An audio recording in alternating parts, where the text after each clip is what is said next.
प्रणाम सेंसे। प्रणाम प्रणाम प्रणाम। शुरू करें सेंसे। हाँ, हाँ। Thank you sensei. पृष्ठ संख्या 532। एकोनत्रिंशः सर्गः। श्रीराम का खर को फटकारना तथा खर का भी उन्हें कठोर उत्तर देकर उनके ऊपर गदा का प्रहार करना और श्रीराम द्वारा उस गदा का खंडन। खर को रथहीन होकर गदा हाथ में लिए सामने उपस्थित देख महातेजस्वी भगवान श्री राम पहले कोमल और फिर कठोर वाणी में बोले। निशाचर हाथी, घोड़े और रथों से भरी हुई विशाल सेना के बीच में खड़े रहकर असंख्य राक्षसों। प्रणाम प्रणाम प्रणाम। श्लोक संख्या 2।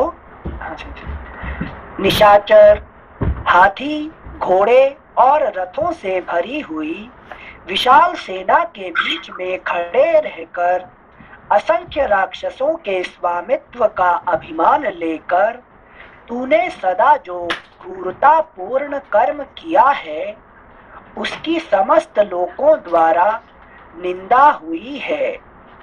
जो समस्त प्राणियों को उद्वेग में डालने वाला क्रूर और पापाचारी है वह तीनों लोकों का ईश्वर हो तो भी अधिक काल तक टिक नहीं सकता। जो लोक विरोधी कठोर कर्म करने वाला है उसे सब लोग सामने आए हुए दुष्ट सर्प की भांति मारते हैं। जो वस्तु प्राप्त नहीं हुई है उसकी इच्छा को काम कहते हैं। जो वस्तु प्राप्त नहीं हुई है उसकी इच्छा को काम कहते हैं। और को कहते हैं काम, है कि नहीं? काम जो अभी तक प्राप्त नहीं हुआ, मतलब जो कर्म में परिणत नहीं हुआ है इसको काम कहते हैं, है कि नहीं? काम मतलब प्राप्ति नहीं हुआ ना तो शुरुआत नहीं हुआ, काम क्या कहते हैं? कर्म में परिणत नहीं हुआ है, अच्छा तो उसको काम कहते हैं, ठीक है ना? Thank you sensei. श्लोक संख्या 5। जो वस्तु सिंसे, एक मिनट यहाँ थोड़ा मानसिक कर्म जो बोलते हैं सिंसे, वो उसको मैनिफेस्ट में गिना जाएगा नहीं गिना जाएगा? नहीं, एक जो है ना, एक तो काम होता है कि नहीं? हाँ। जैसे अविद्या, काम, कर्म, ठीक है ना? हाँ हाँ हाँ। अविद्या मतलब जो अनमैनिफेस्ट है, मैनिफेस्ट नहीं हुआ है, ठीक है ना? हाँ। इसको अविद्या।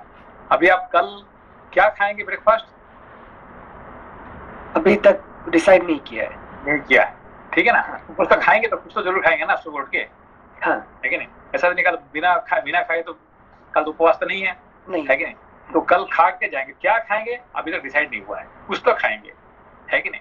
हाँ। तो इसको क्या कहते हैं? काम। ऐसे इसका क्या कहते हैं? अविद्या। अविद्या, हाँ हाँ। हाँ, क्योंकि उसका कोई निश्चित नहीं होने के कारण से ये अविद्या है, ठीक है ना? फिर ऐसे निश्चित किया, अच्छा ये जो है कल सुबह है ना, ये कल सुबह पोहा होके खाएंगे, है कि नहीं? वहां तो फिर उसको ये क्या हो गया? काम आ गया, है कि नहीं? तो ये कब तक काम रहेगा? जब तक वो कर्म में परिणत नहीं होता है।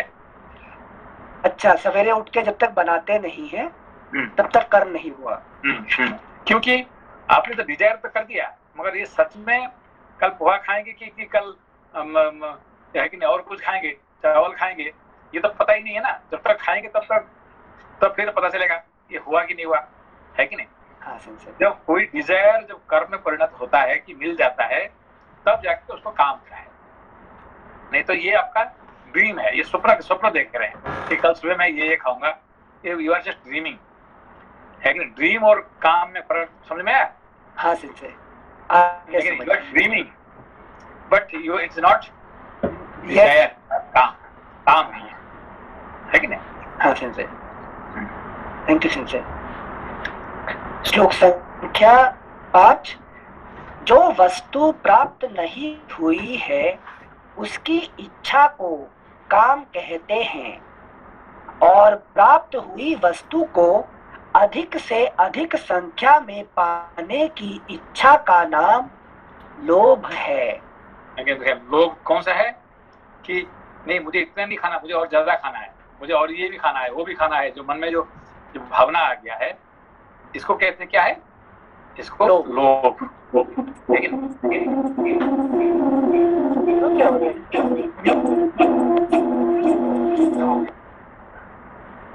Sorry, Anil sir, go ahead. I muted. Okay. So since काम cannot be called as लोभ क्योंकि काम अभी तक मैनिफेस्ट नहीं हुआ है, मैनिफेस्ट नहीं, काम तो जो है ना लोभ नहीं, काम जो है ना लोभ कैसे हो? काम तो जो है it is a part of your life, ठीक है ना? काम को आपने बंद नहीं कर सकते, ठीक है ना? तो काम it is a vertical part of the life, है कि नहीं? अच्छा, तो मतलब कंफ्यूजन कहा गया कि लोभ तभी होगा जब मेरे सामने गुलाब जामुन आ जाए और मैं टेस्ट कर लूं, उसके बाद ही लोभ चालू हो सकता है। मतलब without experience I can not have lust for that thing. एक गुलाब जामुन खाने का आपका ऑलरेडी है, क्या कहते हैं, आपका कर्म में ऑलरेडी है, प्रारब्ध कर्म है, तो खाएंगे ही जरूर, है कि नहीं? उसमें तो प्रॉब्लम नहीं है। There you will eat definitely, है कि नहीं? आप इच्छा करे ना करे तो आपको खाना ही पड़ेगा। क्यों? आपका कर्म है, ये तो है ही है, ठीक है ना? ये समझ में आ गया। मगर गुलाब जामुन आपको एक मिल रहा है, आप क्या मन में सोच रहे यार मुझे 10 मिल जाएगा तो कितना अच्छा है, अभी एक दो खा लूंगा, फिर कल सुबह भी 2 खा लूंगा, फिर रात को, ये जो मन में भावना आ गया है, इसको कहते हैं लोभ, है कि नहीं? तो ये जो आपको जो मिलना है, 10 मिला 10 ही मिलेगा, you don't have to worry, है कि नहीं? उसका मन में जो भावना आ जाता है, इसको कहते हैं लोभ, है कि नहीं? हाँ, तो ये जो क्या कहते हैं, ये जो 6 रिपु होते हैं, है कि नहीं, जो काम क्रोध लोभ मोह मद आश्चर्य, ये क्या होता है? ये they are all extra things जो आपका जिंदगी में है, वो नहीं है। What you are creating in your mind more extra, इसको कहते हैं, क्या कहते हैं? कि दे आर शत्रु कहते हैं, दे आर एनिमी। अच्छा, जैसे व्हाट वी से मोर देन प्रारब्ध, जो मिलने वाला है वो तो प्रारब्ध में है, मिल ही जाएगा। तब चुपचाप बैठ जाएंगे तो मिल जाएगा आपको, जो चाहिए, जो आपको जिंदगी में है वो मिल ही जाएगा। You don't have to worry, जो मिल रहा है ठीक है, जो आ रहे हैं आने दो, और जिसको जाने दो, काम खत्म, ठीक है ना? ये इसको कहते हैं जस्ट, इसमें कोई ना कुछ भी 6 शब्दों का कोई प्रभाव नहीं है। मगर आपका मन में नहीं मुझे ये चाहिए, है कि नहीं मिला तो गुस्सा हो जाएंगे, है कि ना? मिल रहा है तो ज्यादा मिलने की कोशिश करेंगे। ये सब जो है ना, ये काम क्रोध लोभ मोह मद आश्चर्य, ये 6 शत्रु पैदा होंगे। Thank you Sanjay. श्लोक संख्या 5। जो वस्तु प्राप्त नहीं हुई है उसकी इच्छा को काम कहते हैं और प्राप्त हुई वस्तु को अधिक से अधिक संख्या में पाने की इच्छा का नाम लोभ है। जो काम अथवा लोभ से प्रेरित हो पाप करता है और उसके विनाशकारी परिणाम को नहीं समझता है, उल्टे उस पाप में हर्ष का अनुभव करता है, वह उसी प्रकार अपना नाश रूप परिणाम देखता है जैसे वर्षा के साथ गिरे हुए ओले को खाकर ब्राह्मणी रक्त पुच्छिका नाम वाली कीड़ी अपना विनाश देखती है। फुटनोट्स: लाल पूंछ वाली एक कीड़ी होती है जो ओला खा लेने पर मर जाती है, वह उसके लिए विष का काम करता है। यह बात लोक में प्रसिद्ध है। Footnote ends. श्लोक संख्या 6। राक्षस दंडकारण्य में निवास करने वाले तपस्या में संलग्न धर्मपरायण महाभाग मुनियों की हत्या करके ना जाने तू कौन सा फल पाएगा। अगला पृष्ठ 533। जिनकी जड़ खोखली हो गई हो वे वृक्ष जैसे अधिक काल तक नहीं खड़े रह सकते, उसी प्रकार पाप कर्म करने वाले लोक निंदित क्रूर पुरुष किसी पूर्व पुण्य के प्रभाव से ऐश्वर्य को पाकर भी चिरकाल तक उसमें प्रतिष्ठित नहीं रह पाते, उससे भ्रष्ट हो ही जाते हैं। जैसे समय आने पर वृक्ष में ऋतु के अनुसार फूल लगते ही हैं, उसी प्रकार पाप कर्म करने वाले पुरुष को समयानुसार अपने उस पाप कर्म का भयंकर फल अवश्य ही प्राप्त होता है। निशाचर जैसे खाए हुए विष मिश्रित अन्न का परिणाम तुरंत ही भोगना पड़ता है, उसी प्रकार लोक में किए गए पाप कर्मों का फल शीघ्र ही प्राप्त होता है। राक्षस जो संसार का बुरा चाहते हुए घोर पाप कर्म में लगे हुए हैं, उन्हें प्राण दंड देने के लिए मेरे पिता महाराज दशरथ ने मुझे यहाँ वन में भेजा है।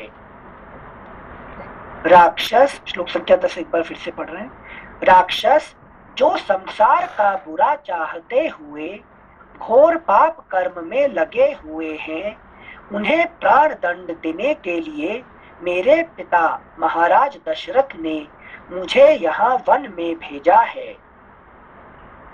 श्लोक संख्या 11।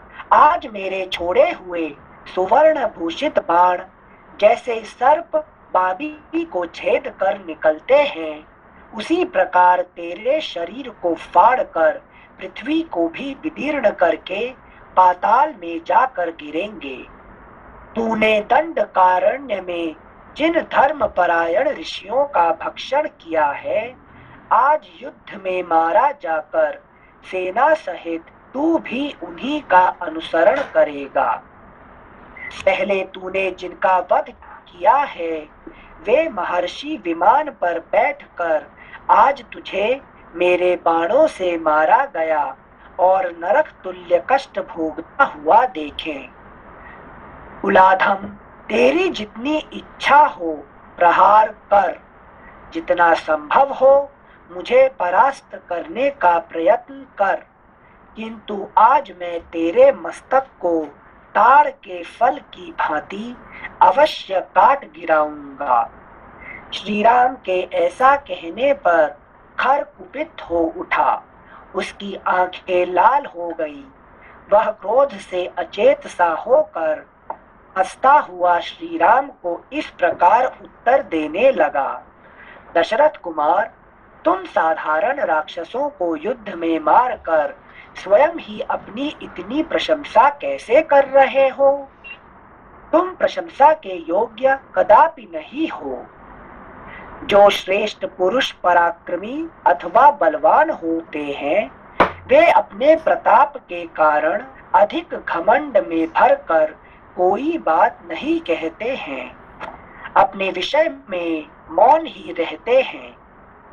राम जो क्षुद्र अजितात्मा और क्षत्रिय कुल कलंक होते हैं, वे ही संसार में अपनी बड़ाई के लिए व्यर्थ डींग हाँका करते हैं। जैसे इस समय तुम अपने विषय में बढ़ बढ़कर बातें बना रहे हो, जबकि मृत्यु के समान युद्ध का अवसर उपस्थित है।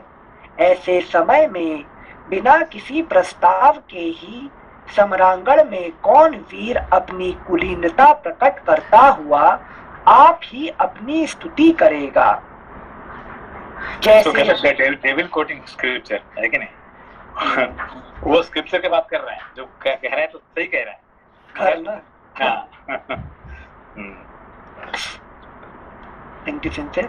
जैसे मतलब खर को भी क्रोध है, इसका मतलब उसको ज्ञान तो है ही, उसके बाद क्रोध है। जिनसे एक चीज बताइए, हम जैसे जैसे तपस्या करते हैं तब से अंदर शांति होनी चाहिए और तप की शक्ति ठंडा करना चाहिए, लेकिन जैसे जैसे क्षत्रिय से ब्राह्मण का क्रोध और ज्यादा हायर होता जाता है।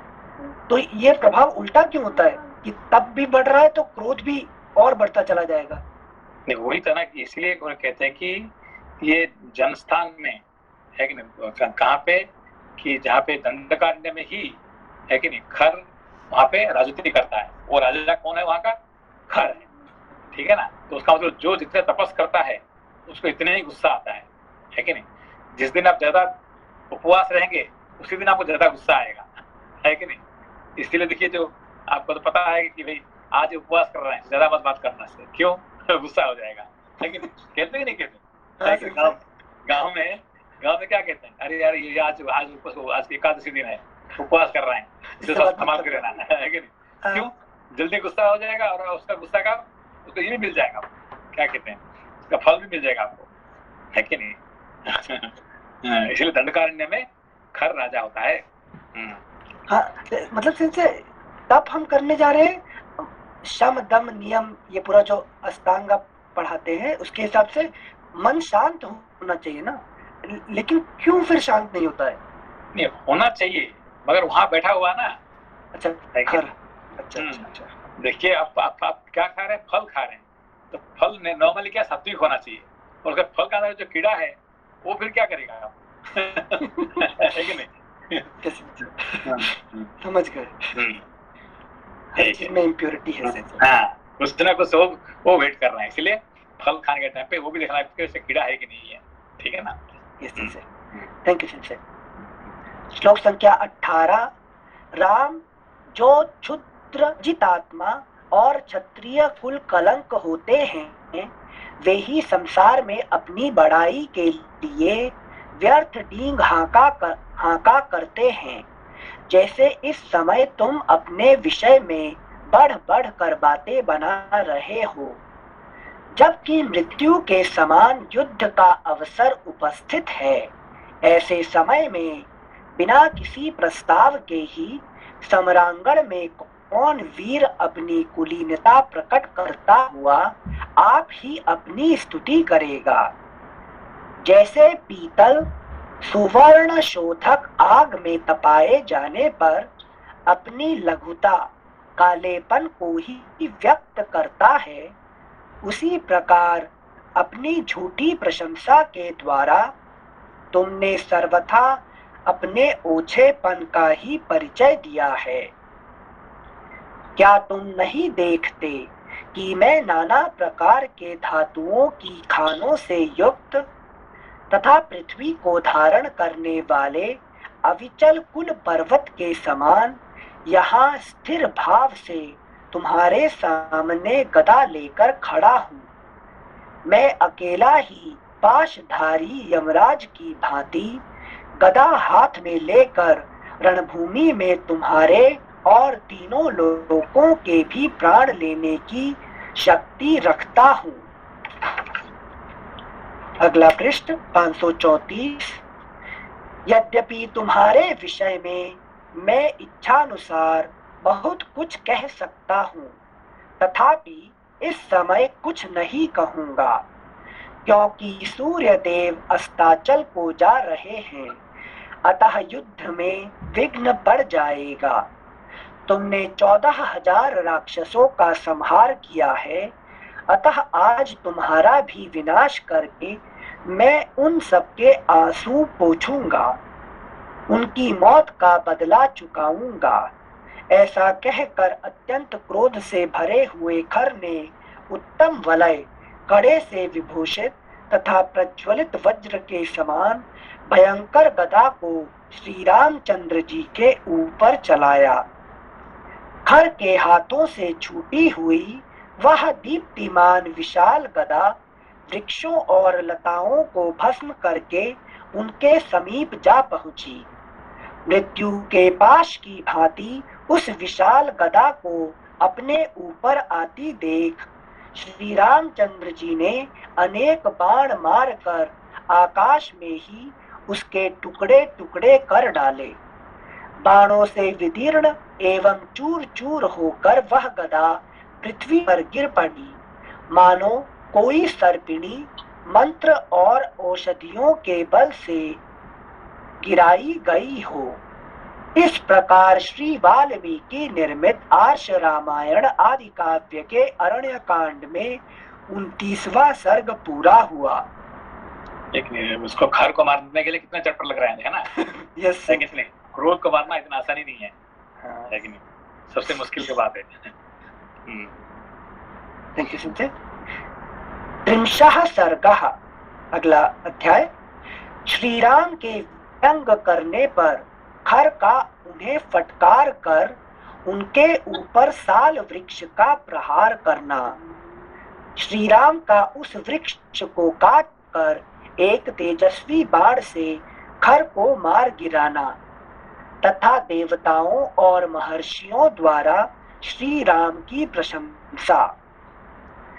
धर्म प्रेमी भगवान श्री राम ने अपने बाणों द्वारा खर की उस गदा को विदीर्ण करके मुस्कुराते हुए यह रोष सूचक बात कही। राक्षसाधम, यही तेरा सारा बल है जिसे तूने इस गदा के साथ दिखाया है। अब सिद्ध हो गया कि तू मुझसे अत्यंत शक्तिहीन है। व्यर्थ ही अपने बल की डींग हाँक रहा था। मेरे बाणों से छिन्न भिन्न होकर तेरी यह गदा पृथ्वी पर पड़ी हुई है। तेरे मन में जो यह विश्वास था कि मैं इस गदा से शत्रु का वध कर डालूंगा, इसका खंडन तेरी इस गदा ने ही कर दिया। अब यह स्पष्ट हो गया कि तू केवल बातें बनाने में ढीठ है। तुझसे कोई पराक्रम नहीं हो सकता। तूने जो यह कहा था कि मैं तुम्हारा वध करके तुम्हारे हाथ से मारे गए राक्षसों का अभी आंसू पोंछूंगा, तेरी वह बात भी झूठी हो गई। तू नीच, क्षुद्र स्वभाव से युक्त और मिथ्याचारी राक्षस है। मैं तेरे प्राणों को उसी प्रकार हर लूंगा जैसे गरुड़ ने देवताओं के यहाँ से अमृत का अपहरण किया था। अब मैं अपने बाणों से तेरे शरीर को विदीर्ण करके तेरा गला भी काट डालूंगा। फिर यह पृथ्वी फेन और बुदबुदों से युक्त तेरे गरम गरम रक्त का पान करेगी। तेरे सारे अंग धूल से धूसर हो जाएंगे। तेरी दोनों भुजाएं शरीर से अलग होकर पृथ्वी पर गिर जाएंगी और उस दशा में तू दुर्लभ युवती के समान इस पृथ्वी का आलिंगन करके सदा के लिए सो जाएगा। अगला पृष्ठ 535। तेरे जैसे राक्षस कुल कलंक के सदा के लिए महानिद्रा में सो जाने पर ये दंडक वन के प्रदेश शरणार्थियों को शरण देने वाले हो जाएंगे। राक्षस मेरे बाणों से जन्म स्थान में बने हुए तेरे निवास स्थान के नष्ट हो जाने पर मुनिगण इस वन में सब और निर्भय विचर सकेंगे। जो अब तक दूसरों को भय देती थीं, वे राक्षसियां आज अपने बांधव जनों के मारे जाने से दीन हो आंसुओं से भीगे मुंह लिए जन स्थान से स्वयं ही भय के कारण भाग जाएंगी। जिनका तुझ जैसा दुराचारी पति है, वे तदनुरूप कुल वाली तेरी पत्नियां आज तेरे मारे जाने पर काम आदि पुरुषार्थों से वंचित हो शोक रूपी स्थायी भाव वाले करुण रस का अनुभव करने वाली होंगी। श्लोक संख्या 11 एक बार फिर से पढ़ रहे हैं। जिनका तुझ जैसा दुराचारी पति है, वे तदनुरूप कुल वाली तेरी पत्नियां आज तेरे मारे जाने पर काम आदि पुरुषार्थों से वंचित हो शोक रूपी स्थायी भाव वाले करुण रस का अनुभव करने वाली होंगी। श्लोक संख्या 12। क्रूर स्वभाव वाले निशाचर, तेरा हृदय सदा ही क्षुद्र विचारों से भरा रहता है। तू ब्राह्मणों के लिए कंटक रूप है। तेरे ही कारण मुनि लोग शंकित रहकर ही अग्नि में हविष्य की आहुतियां डालते हैं। वन में श्री रामचंद्र जी जब इस प्रकार रोषपूर्ण बातें कह रहे थे उस समय संकित होके बोल रहे क्या? संकित होके अग्नि में जिनसे शंका है मन में उनके अंदर नहीं, फ्रीली नहीं कर पाते हैं, है कि नहीं? जो जो क्या यज्ञ वगैरह जो है ना, फ्रीली नहीं कर पाते, डर रहता है, मतलब कि कहीं से भी आ जाएंगे। हाँ हाँ हाँ, अच्छा ठीक है। सिंसे यहाँ श्लोक 11 में करुण रस मतलब करुणा के लिए बोल रहे हैं क्या? नहीं, करुण रस मतलब ये करुणा नहीं है। करुण रस मतलब जो आप पैथेटिक नहीं है, आप जो रो के रहने का उसको करुण रस कहते हैं उसको, है कि नहीं? करुणा नहीं है, करुण रस मतलब जिसमें रोने का होता है कि नहीं? रोना मतलब सैडिस्ट की वजह से रोना या कंपैशन की वजह से, वो समझ नहीं आया। नहीं, कंपैशन नहीं है, ये जो पहली बार दुख आता है मनुष्य को तो आपको आप रोते हैं, हाँ ठीक है ना? ओके, सौरव जी, सौरव, हाँ, थैंक यू सर। श्लोक संख्या 12। क्रूर स्वभाव वाले निशाचर, तेरा हृदय सदा ही क्षुद्र विचारों से भरा रहता है। तू ब्राह्मणों के लिए कंटक रूप है। तेरे ही कारण मुनि लोग शंकित रहकर ही अग्नि में हविष्य की आहुतियां डालते हैं। क्योंकि फ्रीली जैसे आनंद से यज्ञ नहीं कर पाते, है कि नहीं? पता नहीं कहाँ से क्रोध, ना किसने क्रोध, अभी जैसे कि आप देखिए किसी से कोई डील करते हैं तो आपका मन में क्या रहता है कि नहीं? आपका ऑफिस के साथ आपका पता नहीं मेरा बॉस गुस्सा हो जाएगा, है कि नहीं? कब मन में उसको क्या आएगा पता नहीं, गुस्सा हो जाएगा, तो डर डर के आप काम कर रहे हैं, है कि नहीं?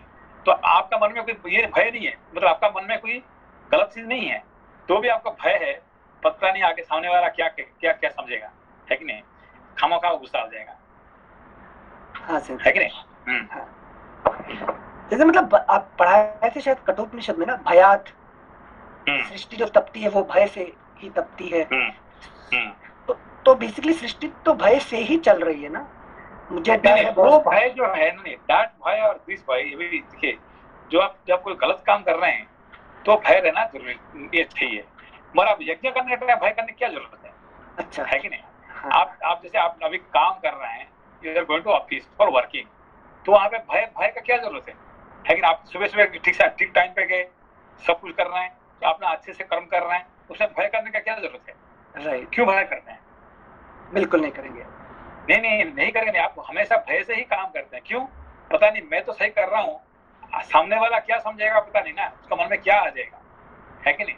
अचानक you are saying good thing, वो अपना मन में क्या विचार लेगा, नहीं यार ये मेरे को ऐसा कह रहे हैं, you told me like that, आपने ऐसा कह दिया, वो कह दिया, है कि नहीं? उसका मन में क्या आएगा आपको पता नहीं है कि नहीं? आपको डर डर के काम करना पड़ता है कि नहीं? किससे बात करने के टाइम पे डर आता है, क्यों डर आता है? क्या समझेगा पता नहीं ना उसने, सामने वाला बंदा। हाँ, समझ गए संजय। अगर हम पढ़ रहे थे कि हमारी स्टोरी नहीं है, आपने एग्जाम्पल ही पूरा ट्विस्ट कर दिया। यस मुकेश भैया। हाँ सर, जैसे भय जैसे क्या नाम वो डर के साए के अंदर वो यज्ञ कर रहे हैं, जैसे हम लोग भी जैसे बाहर निकलते हैं तो क्या नाम अभी कोरोना का जैसे सीजन चल रहा है, तो अभी देखिए आप अपना ट्रेन में जा रहे हैं, है कि नहीं?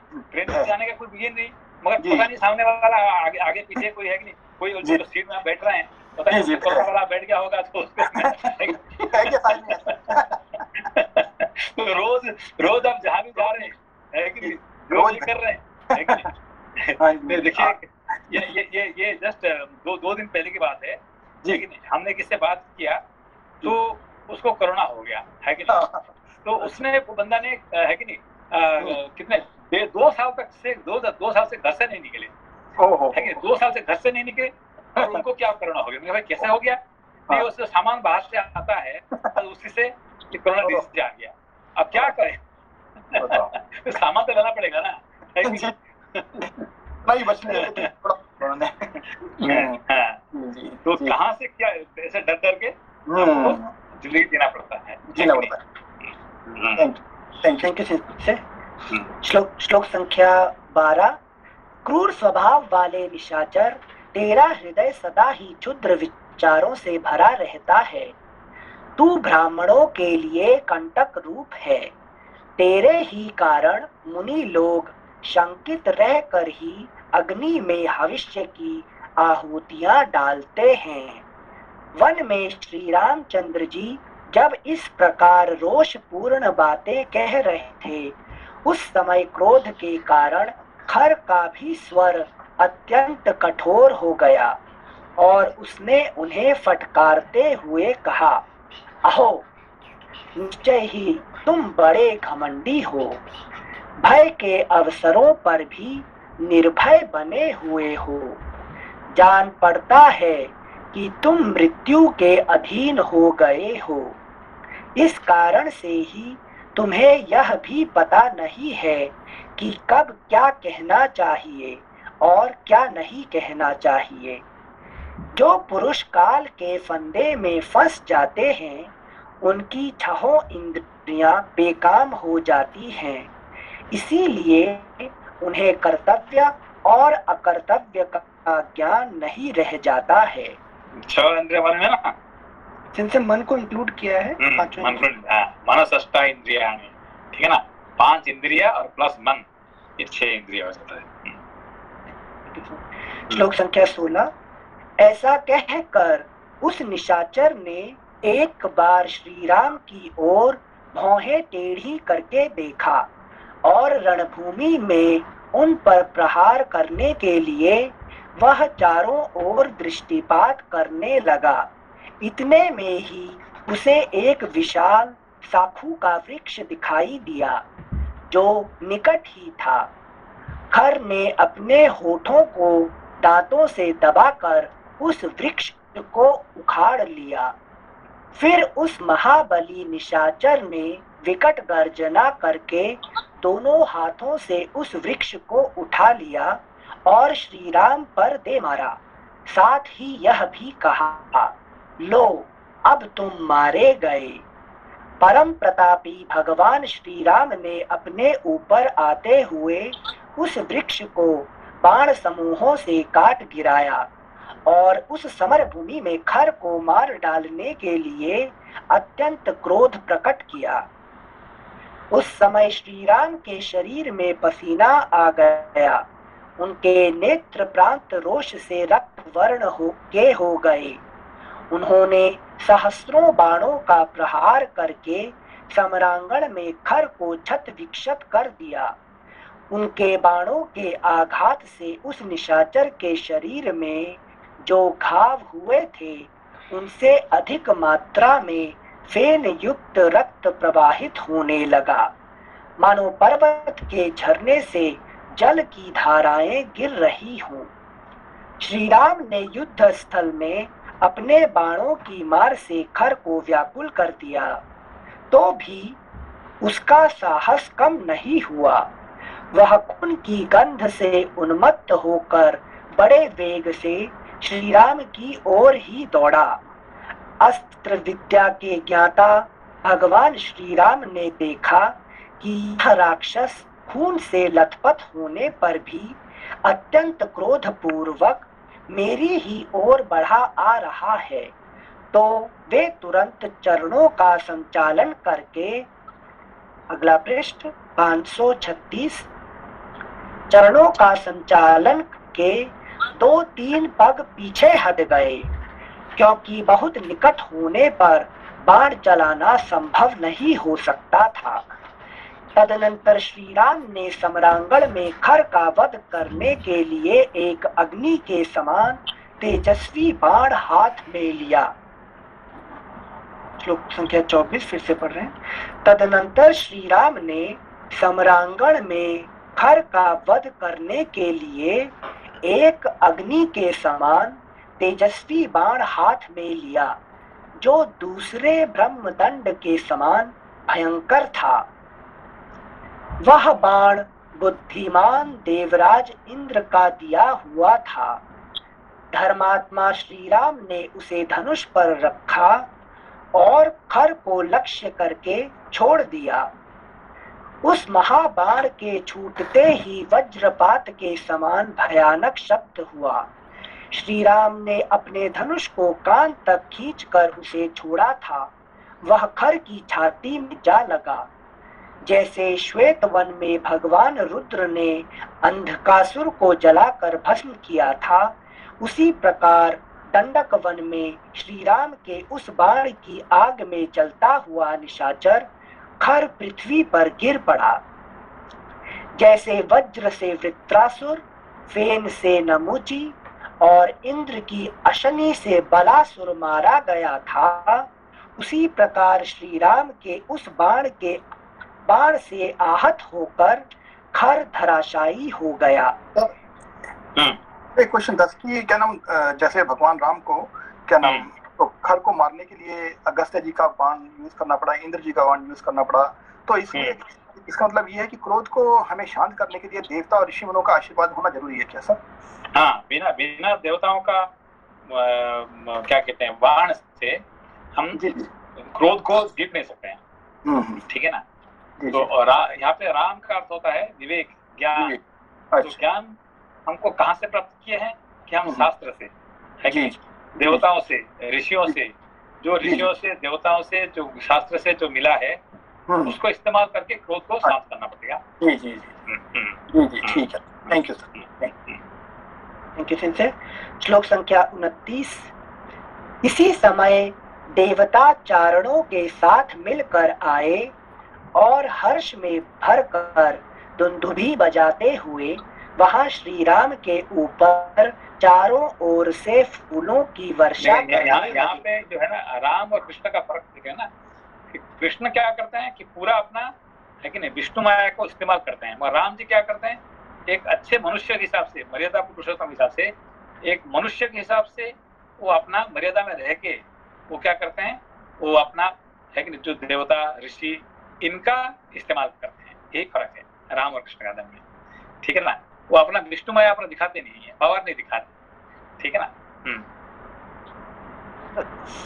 मतलब सिंसे एक मिनट, वहां कृष्ण जी यूज करते हैं विष्णु माया और यहाँ राम जी कुछ नहीं करते, लेकिन देवलोक आके अपने आप उनका कार्य साध्य कर देते हैं ना? हाँ, करते हैं, मगर वो अपने को दिखाते हैं कि भाई ये तो अगस्त्य जी का कृपा से मैंने ये किया है कि नहीं? ये तो इंद्र जी का कृपा से हमने किया है। इसको तो ये है कि नहीं, सबको इन्होंने बड़े बना के है कि नहीं, अपने को छोटे करके वो कर रहे हैं, है कि नहीं? यही राम जी का मर्यादा पुरुषोत्तम का लीला है। ठीक है ना? वो अपना बड़ेपन नहीं दिखाते हैं, है कि नहीं? ये सब क्या है, इनका बल से मैंने किया है, मैंने। Thank you. हाँ सिंसे, पिछला क्वेश्चन अभी मुकेश भैया जब पूछे थे वो रिलेट हुआ। अगस्त्य जी का बाण यूज कर रहे हैं, इंद्र जी का बाण यूज कर रहे हैं, राम जी को तो कुछ यूज करने का जरूरत ही नहीं है कि नहीं? Thank you sensei. श्लोक संख्या 29।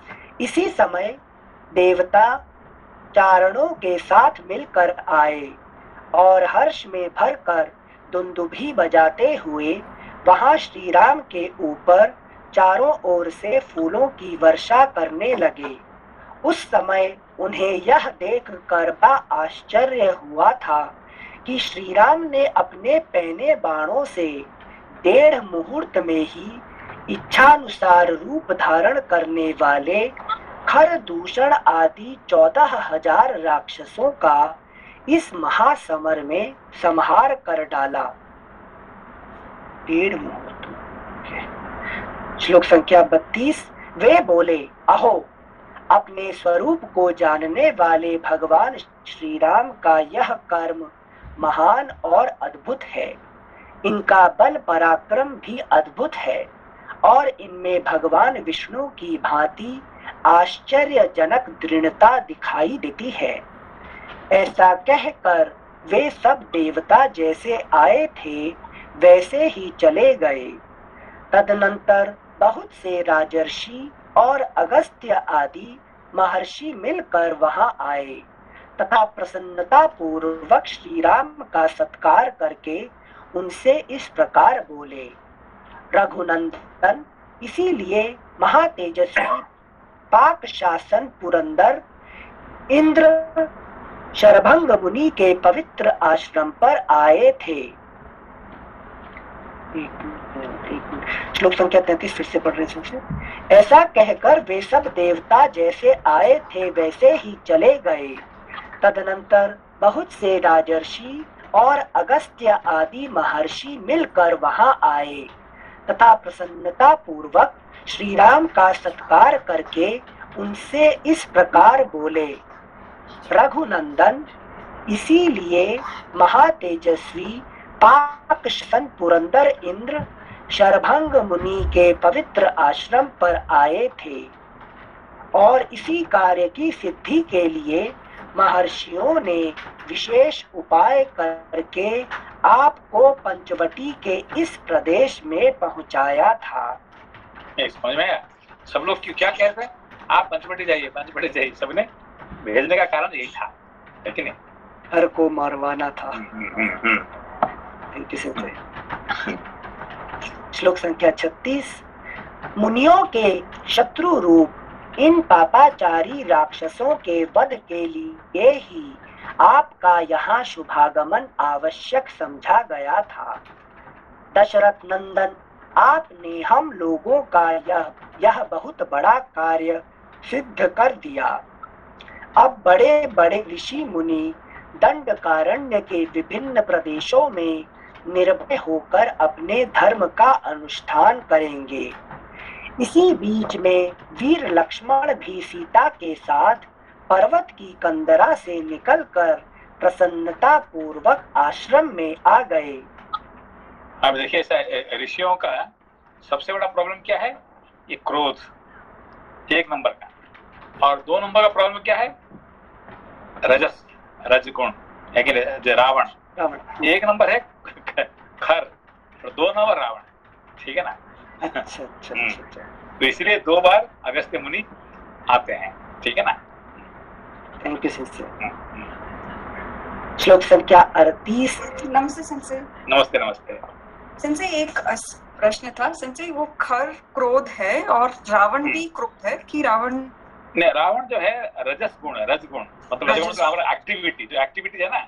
अभी आपको मंगला जी, आप थोड़ा 2 घंटा आप बैठ सकते हैं कि आज तो आप क्या बोलेंगे, यार 2 घंटा मेरा ये भी करना वो भी करना है कि नहीं, इतना सारे काम अभी मैं आ गया थोड़ी, है कि नहीं, मेरा काम का बीच में थोड़ा आ गया और आपके तो चलो पहले से पता किया था, इसलिए मैं तो वेट कर लूंगा 1 घंटा। अब 2 घंटा के तो मेरे को संभव नहीं है। क्यों संभव नहीं है? रजगुण आपको नहीं छोड़ने वाला है कि नहीं? है कि नहीं? अभी बड़ी मुश्किल से आप आ गए, है कि नहीं? फिर आपको आधे घंटे के बाद आपको जाना ही जाना है कि नहीं? कौन लेके जा रहे हैं आपको? रजगुण, है कि नहीं? आप तो कहेंगे नहीं मेरा बॉस बुला रहा है, मेरा ये बोला है, मेरा काम है, अभी उससे 101, बट आपको सच में कौन लेके जा रहे हैं? आपको रजगुण है कि नहीं? तो रजगुण आपको चुपचाप बैठने नहीं देगा जिंदगी भर, है कि नहीं? आपका क्या पैसा का कमी है कि आप जिंदगी भर खाने के लिए आपका पैसा है कि नहीं है? तो भी आप क्या सोचते? नहीं भाई, मैं काम नहीं करूंगा तो पैसा कहाँ से आएंगे? ठीक है, आपको 100 करोड़ रुपए हम दे देंगे, आप काम छोड़ सकते हैं? नहीं छोड़ सकते। क्यों? रजस गुण आपको छोड़ेगा नहीं, है कि नहीं? ये सबके लिए यही प्रॉब्लम है कि नहीं? रजस गुण है, किसी को नहीं छोड़ने वाला। इसीलिए रावण जो है, एक खर 1 नंबर है, 2 नंबर रावण है। Thank you Sanjay. श्लोक संख्या 38। इसी बीच में वीर लक्ष्मण भी सीता के साथ पर्वत की कंदरा से निकलकर प्रसन्नता पूर्वक आश्रम में आ गए। तत्पश्चात महर्षियों से प्रशंसित और लक्ष्मण से पूजित विजयी वीर श्री राम ने आश्रम में प्रवेश किया। महर्षियों को सुख देने वाले अपने शत्रु हंता पति का दर्शन करके विदेहराज नंदिनी सीता को बड़ा हर्ष हुआ।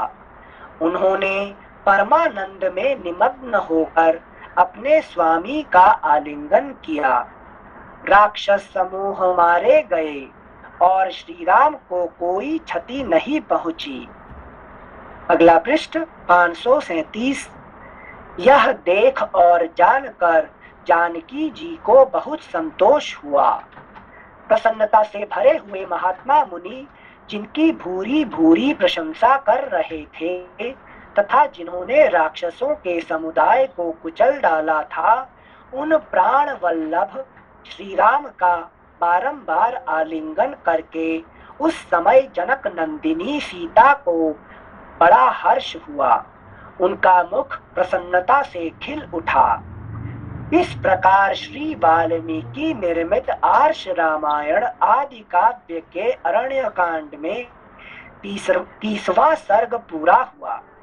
है ना, कितना लंबा लंबा जर्नी था, है कि नहीं, खर को मारने के लिए, है कि नहीं, को क्रोध को खत्म करने के लिए आपको कितने मेहनत करना पड़ता है कि नहीं। सिंचल क्रोध को लाती शूर्पणखा है। नहीं, शूर्पणखा को जीतने का तो इतना कोई बात, नाक कान काट तो खत्म हो जाएगा, तो बच चली जाएगी, तो काम खत्म, उसके लिए कोई बड़ी नहीं है, प्रॉब्लम नहीं है। उसका नाक कान काट देने से वो तो 2 मिनट में चली जाएगी, है कि नहीं। अगर ये खर को मारना है इतना आसान नहीं है, ठीक है ना। मनीष जी कुछ पूछ रहे शायद। सिंसी नमस्ते। नमस्ते नमस्ते जी, सिंसी इसमें खर को मारने के लिए भगवान ने वैष्णवास्त्र का प्रयोग किया बाद में। तो कुछ स्पेशलिटी है क्या sensei? Is there some different way they want to explain this कि वैष्णवास्त्र को लेके उसको मारा है? वैष्णवास्त्र मतलब क्या है कि जो ज्ञान का, जो विवेक का जो चरम सीमा होता है उसको वैष्णवास्त्र कहते हैं, है कि नहीं। जो उसको नारायणास्त्र कहते हैं, वैष्णवास्त्र कहते हैं कि ज्ञान का क्लाइमेक्स ऑफ विजडम, आपको क्रोध को, है कि नहीं, और रजस गुणों को खत्म करने के लिए आपको ज्ञान का, विवेक का चरम सीमा को पहुंचना पड़ेगा।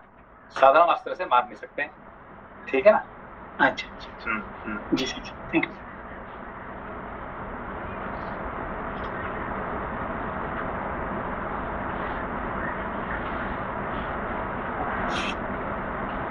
अनिल सर म्यूट में है क्या आप?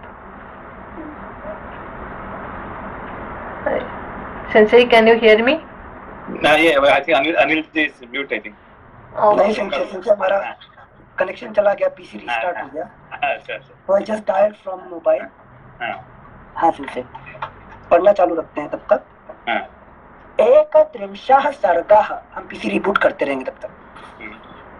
31 सर्गः, रावण का अकंपन की सलाह से सीता का अपहरण करने के लिए जाना और मारीच के कहने से लंका को लौट आना। अब ये देखिए कैरेक्टर, नया कैरेक्टर आया है। खर जाने के बाद ये आ गया क्या, अकंपन, है कि नहीं। ये this is also very strange character, ये राक्षस है कि नहीं, ठीक है। खामोखा आपका है कि ना कंपन करने वाला, है कि नहीं।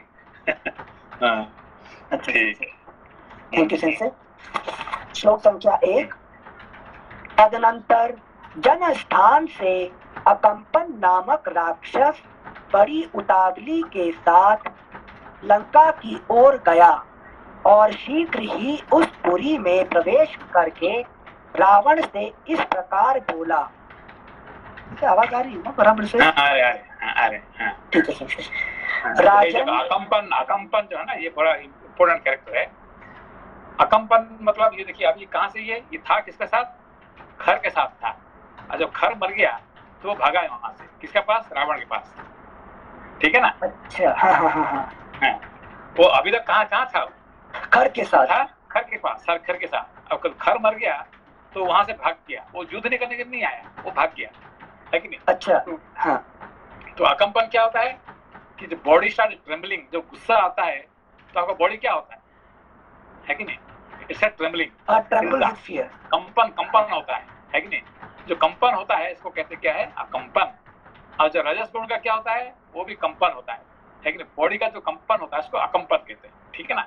तो ये गुस्सा हो, कुछ भी हो, ना काम हो, ना क्रोध हो, कि लोभ जो हो, ये अकंपन हमेशा रहेगा, है कि नहीं। अकंपन खत्म नहीं होता है कि नहीं। ठीक है, अच्छा, थैंक यू सेंसे। तदनंतर जनस्थान से अकंपन नामक राक्षस बड़ी उतावली के साथ लंका की ओर गया और शीघ्र ही उसी पुरी में प्रवेश करके रावण से इस प्रकार बोला। राजन, जनस्थान में जो बहुत से राक्षस रहते थे वे मार डाले गए। खर युद्ध में मारा गया। मैं किसी तरह जान बचाकर यहाँ आया हूँ। अरे तू लड़ाई अकम्पन क्यों के नहीं किया? ऐसा लेकिन कह सुनना देता कि तू भाग के क्यों आया, लड़ाई क्यों नहीं किया, है कि नहीं? वो भाग के चला जाता है। मैं भी मर जाता।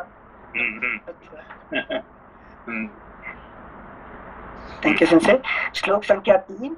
अकम्पन के ऐसा कहते ही दशमुख रावण क्रोध से जल उठा और लाल आंखें करके उससे इस तरह बोला मानो उसे अपने तेज से जलाकर भस्म कर डालेगा।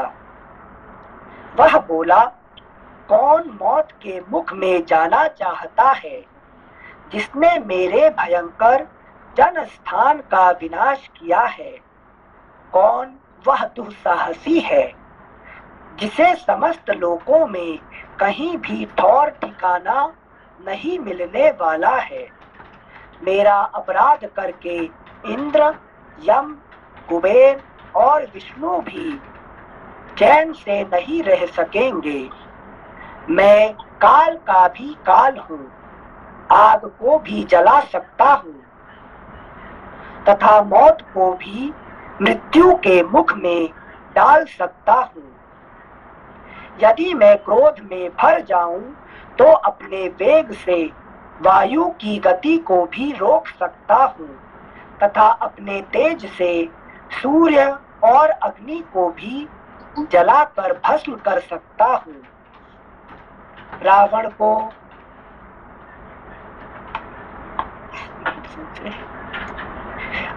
को इस प्रकार क्रोध से भरा देख भय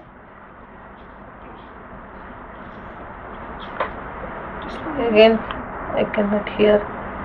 Sensei, can you hear him? Anil-san, Yes. again Yes, mute. No, I switched the connection to Okay. PC now. Okay. Thank you. It will be clear now. Sorry, Sensei. श्लोक संख्या 7। यदि मैं क्रोध में भर जाऊं तो अपने वेग से वायु की गति को भी रोक सकता हूँ तथा अपने तेज से सूर्य और अग्नि को भी जलाकर भस्म कर सकता हूँ।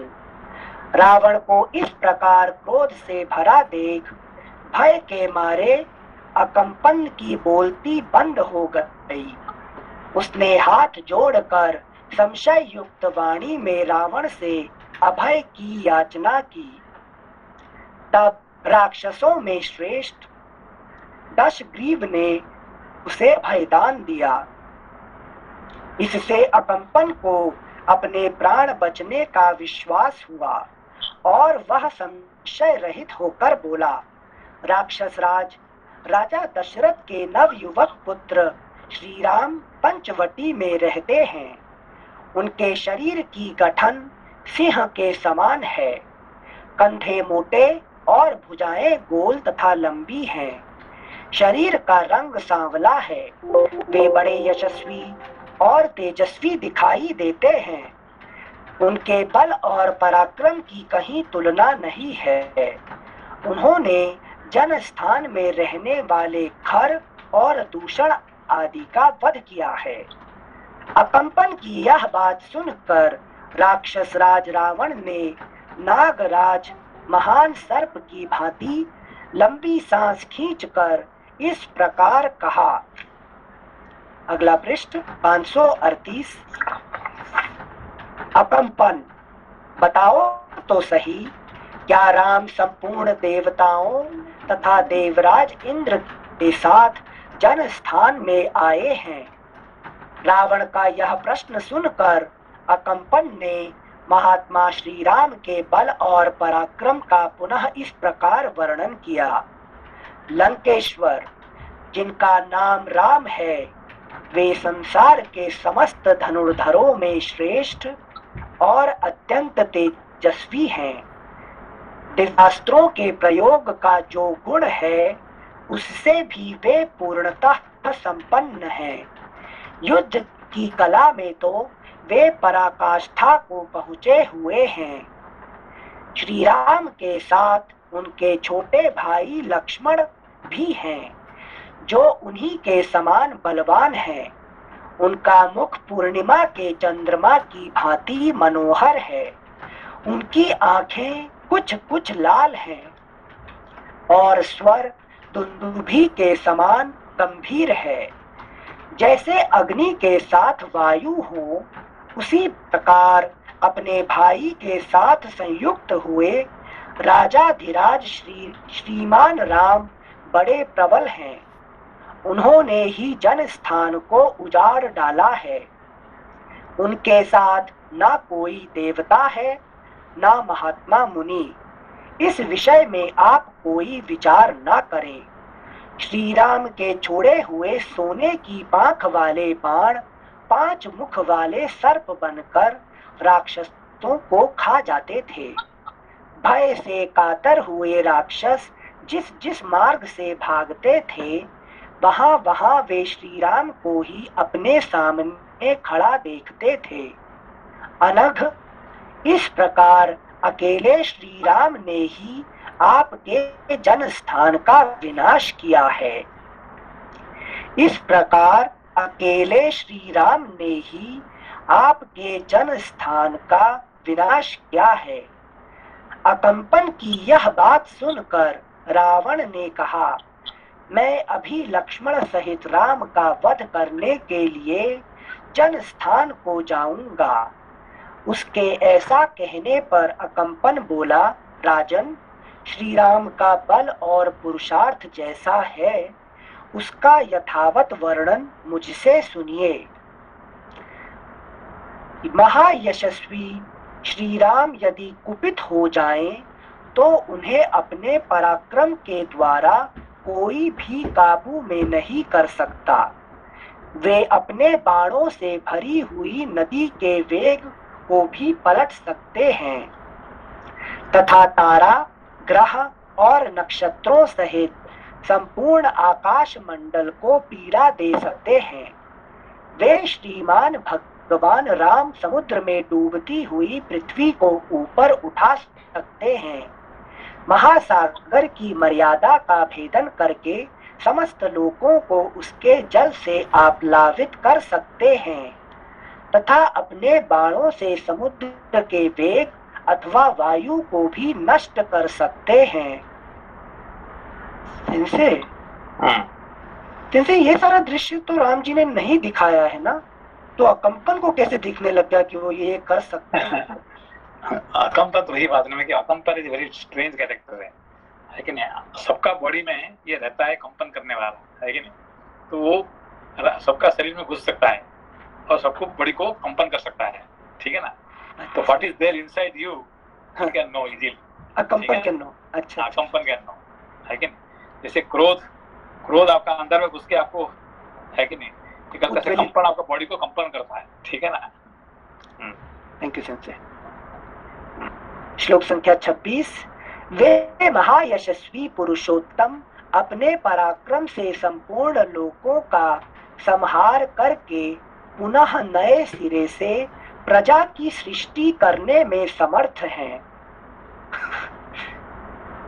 दशग्रीव से पूरा ब्रह्म ज्ञान बोलते हैं ना, जो राम जी का असली स्वरूप अकंपन बता रहे हैं। इसको पता है उसको, है कि नहीं। जैसे ओनली अकंपन के नो है कि सबका अंदर में क्या है वही बता सकता है कि नहीं। Thank you Sanjay. श्लोक संख्या 27। दशग्रीव जैसे पापी पुरुष स्वर्ग पर अधिकार नहीं प्राप्त कर सकते, उसी प्रकार आप अथवा समस्त राक्षस जगत भी युद्ध में श्री राम को नहीं जीत सकते। मेरी समझ में संपूर्ण देवता और असुर मिलकर भी उनका वध नहीं कर सकते। उनके वध का यह एक उपाय मुझे सूझा है, उसे आप मेरे मुख से एकचित्त होकर सुनिए। श्री राम की पत्नी सीता संसार की सर्वोत्तम सुंदरी है। उसने सीता को जो हरण करने वाला जो ज्ञान है, अकंपन नहीं दिया है उसको, लेकिन अच्छा मतलब since it can know the weakness inside my heart. आपका स्ट्रेंथ भी जानता है और आपका वीकनेस भी जानता है अकंपन, ठीक है ना। क्योंकि जब आप गुस्से होते हैं तो भी आपका शरीर कांपता है कि नहीं। जब आप खुशी होते हैं, जब ये होते हैं, तो आपका शरीर जो कांपने का होता है कि नहीं, ये अकंपन होता है, ठीक है ना। श्लोक संख्या 29। श्री राम की पत्नी सीता संसार की सर्वोत्तम सुंदरी है। उसने यौवन के मध्य में पदार्पण किया है। उसके अंग प्रत्यंग सुंदर और सुडौल हैं। वह रत्नमय आभूषणों से विभूषित रहती हैं। सीता संपूर्ण स्त्रियों में एक रत्न है। देव कन्या, गंधर्व कन्या, अप्सरा अथवा नाग कन्या कोई भी रूप में उसकी समानता नहीं कर सकती। फिर मनुष्य जाति, अगला पृष्ठ 539, फिर मनुष्य जाति की दूसरी कोई नारी उसके समान कैसे हो सकती है। उस विशाल वन में जिस किसी भी उपाय से श्री राम को धोखे में डालकर आप उनकी पत्नी का अपहरण कर लें, सीता से बिछुड़ जाने पर श्री राम कदापि जीवित नहीं रह सकेंगे, जीवित नहीं रहेंगे। ये जानता है कि राम जी का वीकनेस कहाँ पे है कि नहीं। तुम ऐसा कर लो, सीता को हरण कर लो, फिर वो तुम्हारे पावर दिखा सकते है कि नहीं। तो चलिए इसके बंद करते हैं, फिर नेक्स्ट टाइम पढ़ते हैं, परसों पढ़ते हैं। ठीक है सेंसेई। नमस्ते सेंसेई। नमस्कार, प्रणाम कल सेंसेई। ट्यूसडे है, परसों पढ़ेंगे। नमस्ते।